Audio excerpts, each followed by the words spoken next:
These are the 4 most common reasons why I see people always feeling like they are getting back on track. You may be relying too much on motivation. So at the beginning, when we first decide we are going on a health and fitness journey, we're really motivated. We can't wait to start. We look forward to the gym. We have all of our stuff together. We got the meals prepped. Maybe we even buy new things that make us feel better about starting our fitness journey. But as we start going along, we're gonna lose that motivation. When that motivation is not there, they are not working towards those goals. I don't care who you are going to lose motivation. I even lose motivation. I've been working out for over 10 years. We're not always gonna be motivated. That's when we need to start to practice that discipline. Discipline is doing the things that it takes to get you closer to your goals, even when you don't want to do that. So motivation is when we want to do it. Discipline is when we do the things that we don't want to do. So it's not like you always have to do things that you hate. If you find that you're hating your workouts, that's a whole different story. Discipline is doing the things you know that you need to do to get you closer to your goals. So you need to have those meals prepped. If you find yourself taking more trips to fast food places on your lunch break, you got to be disciplined. You got to prep those meals. That motivation is not always going to be there. So you got to do hard things. You can do hard things. You can do the things that you don't want to do. Over time, it is going to start to become a habit. So you don't always have to rely on your discipline for every single aspect of your fitness journey. Over time, it will become a habit and you won't think about it. You will just do it. This kind of goes with the discipline. Maybe you lost sight of your goals. Maybe your goals at the beginning weren't specific enough. So our goals need to be specific. They can't just be, I want to lose weight. Maybe you have a goal to lose weight, but we need to dig a little deeper. Why do you want to lose weight? Something I hear a lot. I want to lose weight to be able to keep up with my kids. What is that going to do for you to be able to keep up with your kids? So why do you want to be able to keep up with your kids? The most common answer to that, I want to be able to keep up with my kids so that I can create more memories with them, make them have a good childhood, whatever. Now you're starting to get some emotional attachment to your goals. I want to lose weight doesn't have any emotional attachment. Maybe you want to lose weight because you want to feel more confident. Why do you want to feel more confident? So we need to keep asking ourselves why until we get to the root of our goals. Once we have the root, that is now your goal. I want to XYZ because XYZ so that XYZ. As we go through our journey, our goal might change and that is okay. But when we start off, we need to dig deep. We need to get that emotional why.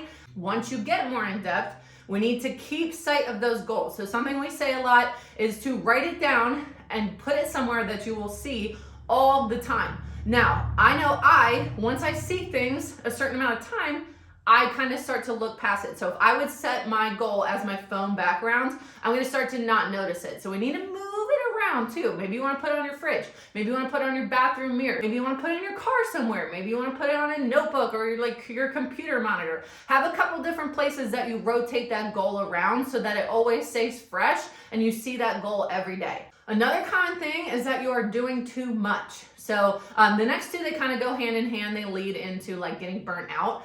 When I first start with people, I'm like, hey, how frequently do you want to be working out? Most of the time, people are like, I want to work out 5 days a week.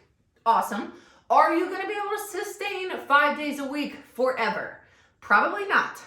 So we want to start with depending on where you are now, starting with one time is amazing. Maybe you want to work out 1 time a week. That is better than 0. Start low so that if you start with 5 days a week, there are going to be weeks that you miss a day, even 2. Then you're going to start to get discouraged. You may not notice it happening, but subconsciously you're going to start to get discouraged. Like, oh man, I missed my workout. We're going to start to give a negative connotation to our health and fitness journey. We want to start low, maybe just 1 day. If you get 2, you'll have that sense of accomplishment, which will keep you going. It'll give a positive connotation to your fitness journey.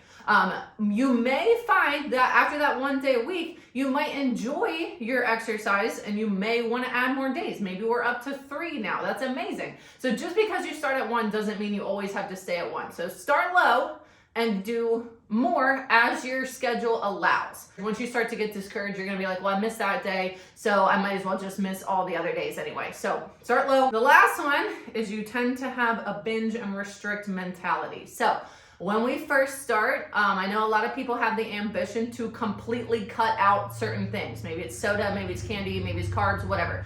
We do not recommend cutting out carbs, just for the record. You're restricting too hard.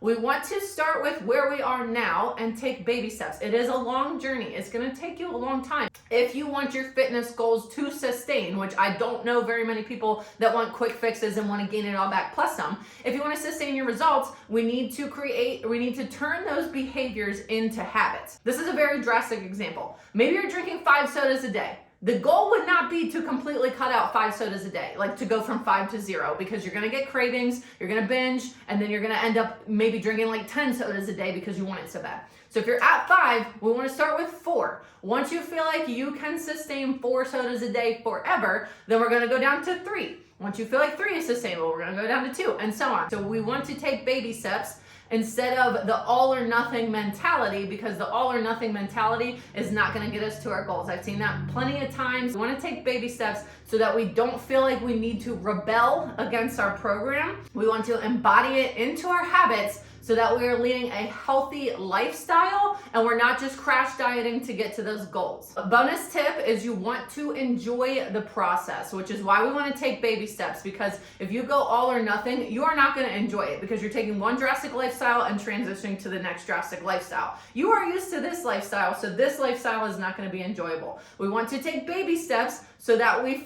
get to the point where we forget what this lifestyle is like, because there were so many steps in between that led us to create those healthy habits. If you found this helpful, make sure to follow us on all of our social media. Compel Fit Club on Facebook, at Compel Fitness on Instagram, and you can find me on Instagram at LauraAsh_CPT.